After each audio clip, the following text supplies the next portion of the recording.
పాలకోవా తయారు చేశాను. దీనికోసం మందపాటి గిన్నెని కడిగి పెట్టుకోవాలి. 1 లీటరు చిక్కటి పాల ప్యాకెట్లను లీటర్ పోసుకున్నాను. ఈ గిన్నెని కడిగి పెట్టుకోవడం వల్ల పాలు అడుగంటకుండా ఉంటాయి.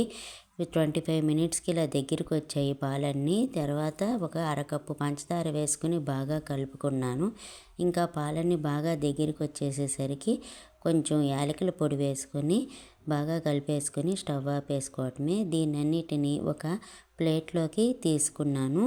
ఒక గ్లాస్ తీసుకొని గ్లాస్ అడుగు భాగంతో దీన్ని మొత్తాన్ని మ్యాష్ చేసుకోవాలి. దీనివల్ల కోవా బాగా మెత్తగా వస్తుంది.